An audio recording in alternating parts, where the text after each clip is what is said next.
شاهد الأحواز تكون على النفط، والدول اللي يوجد فيها نفط تعد من أغنى الدول في العالم. لكن الأحواز مع أنه يجب أن النفط يكون مركز لازدهار الأحواز، لكن نجد الأحوازيين مياه شرب ما عندهم. بالوقت الذي هم جالسين على الذهب، على ذهب، على نفط في كردستان، في هنالك مواقع ومنابع طبيعية كثيرة من الغاز، من المياه وغيرها، والزراعة وغيرها، لكن الأكراد يعيشون بفقر. البلوش وكذلك، الشعب الآذري وكذلك، الشعب الكاسبي وكذلك، دائما محرومين من أقل وأبسط حقوقهم. إيران أو الاحتلال ليس فقط محتل الأرض، وهم ليس فقط أعداء الشعوب الغير فارسية، وإنما التاريخ والهوية وكل ما يخص هذه الشعوب هم عدوا له.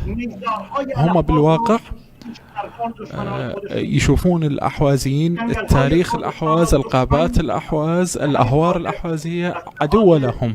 يشاهدون القابات الكردية عدو لهم، من جانب الاقتصادي، من جانب الثقافي، من جانب الهوية، من جانب البيئة، من كل الجوانب يريدون أن هذه الشعوب تعاني، وهذا هو واقعهم. احتلوا هذه الأراضي حتى يدمرون هذه الأراضي، يدمرون هذه الشعوب. وإذا كنا ننتظر من هؤلاء ومسؤولي هذا النظام أن يتعاملون معنا بطيب، نحن مخطئون. هؤلاء مستحلين أراضينا، وهذا سبب وجودهم على أراضينا. وجودهم على أراضينا هو احتلال. إذا ما نواجه هذا الاحتلال معناها احنا مخطئين. إذا ما نقف مع بعض، إذا ما نكون نبذل كل جهدنا لمواجهة هذا النظام، ما نقدر نتكلم. احنا يجب أن نخرج هؤلاء من أراضينا وندافع من أراضينا ونطالب بتحرير أراضينا.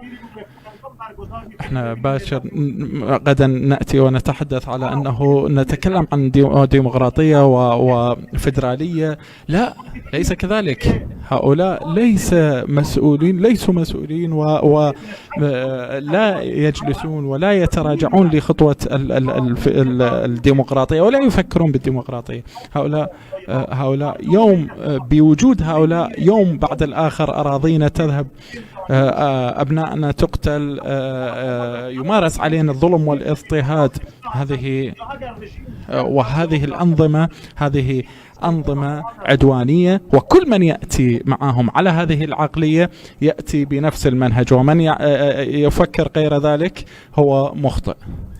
نعم سيد جمال، برأيك إذا كان نظام الملالي هذا النظام المستبد ينظر إلى مسألة العنصرية وكأنها الحصن الحصين، ألا يعزز ذلك من عزلته الكاملة في المنطقة بل وفي المجتمع الدولي كاملا؟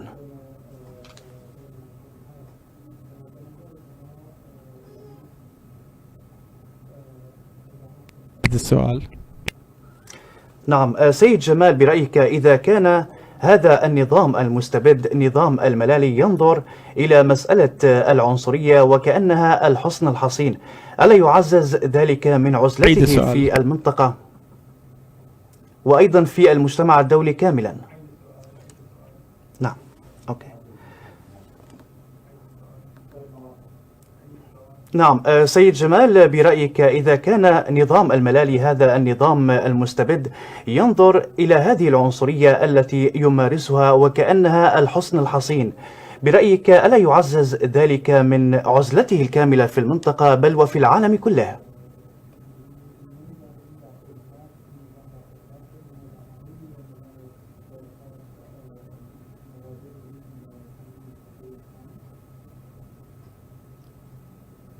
ببینید شاهد هذا النظام دائما يسعى أن يضع تفرقة وخلاف فيما بين الشعوب الغير فارسية، ومع كل الأسف في بعض الموارد كان موفق بذلك،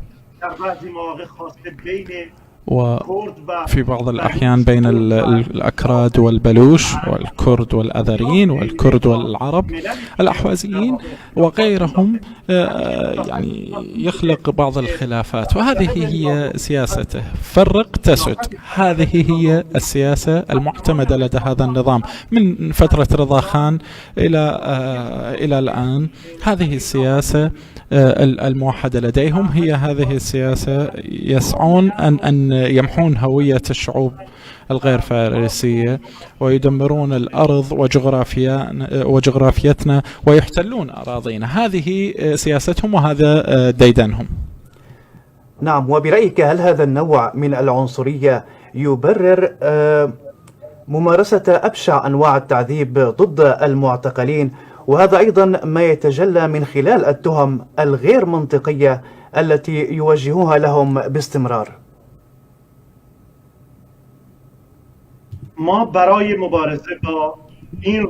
نحن في مواجهة هذا النظام وكل الأنظمة يجب أن نعتمد على كل الطرق، لا نقف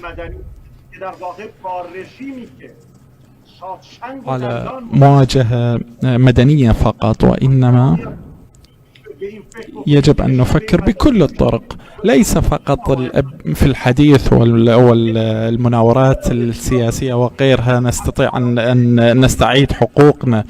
الحقوق تؤخذ ولا تعطى، يجب أن نأخذ هذه الحقوق من خلال العمل العسكري، من خلال العمل العسكري الذي نقهر به العدو، لأنه هذا العدو عدو إرهابي ويربي الإرهاب في داخله.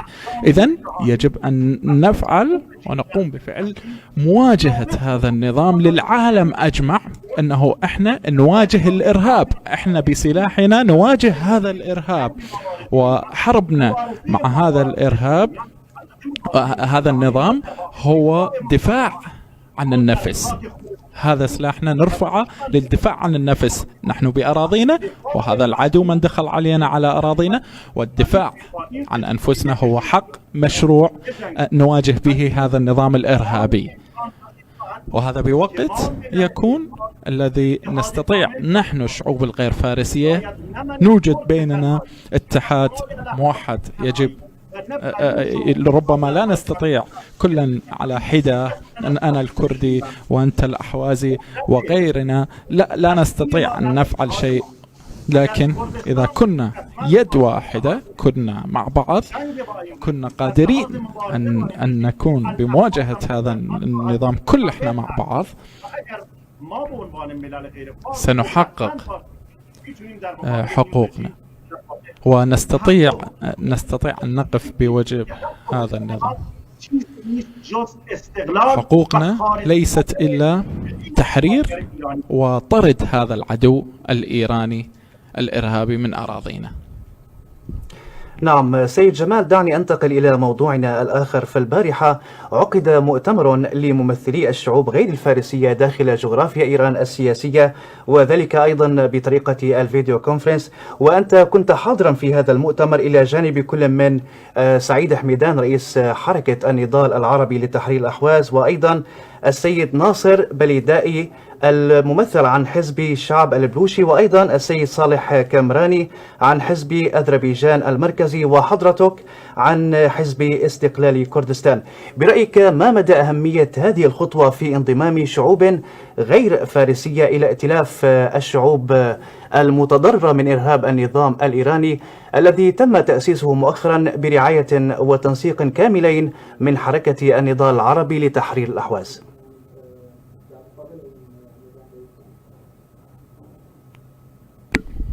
نعم، نحن منذ فترة نعمل على أننا نخلق حالة من الائتلاف فيما بيننا، ونجلس ونتفق على وجود هذا الاحتلال على أراضينا. وبهذه النقطة كل احنا متفقين أن يجب أن نقف مع بعض وبأيادينا نقرر مصير أراضينا ودولنا، وليس أن الإيراني وشخص إيراني يأتي ليقرر لنا مصير شعوبنا ومصير أراضينا. وبهذه الاجتماعات نسعى أن نعمل ائتلاف فيما بين كل من تضرر من هذا النظام من الشعوب الغير فارسية أو الشعوب العربية في المنطقة. نحن بهذا الائتلاف وصلنا إلى هذه النتيجة، أن يكون لنا منشور حقوق إنسان لكل الشعوب الغير فارسية المتضررة، الأحوازيين، البلوش، الكاسبيين، الكرد وغيرهم من الشعوب، ونعطي هذه للمجتمع الدولي والمنظمات الدولية حول كل ما يعانيه الأكراد والأحوازيين وغيرهم، ونوصل هذه لدول العالم. نوصل للعالم أنه من خلال البيئة قاعدين يمحون من جانب البيئي، من جانب الطبي، من كل الجوانب يحاولون محو شعوبنا وقتل شعوبنا. هذه إذا استطعنا أن نسلط الضوء على هذه الأمور، ونحن اتفقنا على هذه الأمور أنه لدينا عدو مشترك. ربما في بعض الأحيان لدينا بعض الاختلافات في النظر، لكن الاختلاف في النظر لا يفسد بالود قضية، هذه الخلافات البسيطة لا تضعنا أنه أو لا تحصل خلاف فيما بيننا حتى نبتعد عن هذا الائتلاف، لأننا نتضرر أكثر من هذه النقاط. ضرر اللي وارد علينا من هذا النظام الإرهابي أكثر من اختلافنا، ونحاول بذل جهدنا في مواجهة هذا النظام، توحيد صفوفنا في مواجهة هذا النظام. نعم سيد جمال، بهذا الانضمام الجديد للشعوب غير الفارسية إلى الائتلاف المذكور، ماذا يمكن أن نتوقع من خطوات عملية في سبيل محاربة النظام الإيراني وانتهاكاته سواء داخل جغرافيا إيران السياسية أم في الخارج؟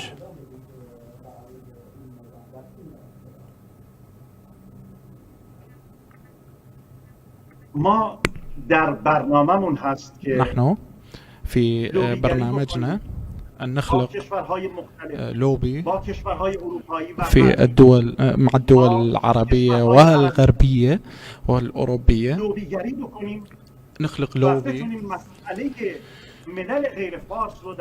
ومن خلال ذلك نستطيع أن نطرح قضايا الشعوب الغير فارسية. ونحن نسعى من خلال اللوبي أن نطرح القضية الأحوازية والكردية والبلوشية والكاسبية، أن نوصل هذه القضية، وإلى حد ما استطعنا أن نوصل هذا الموضوع، لكن نبذل جهد أكثر أن نخلي الدول كلها تيقن هذا الأمر، ونفهم العالم ونطرح للعالم أنه هذه أراضينا محتلة، ويجب للمحتل أن يخرج من أراضينا، ونحن البديل القادم لهذا النظام. يجب أن نوجد أصدقاء من الدول العربية والغربية ليكونوا إلى جانبنا حتى معهم نعمل لتحرير أراضينا وطرد هذا المحتل من أراضينا.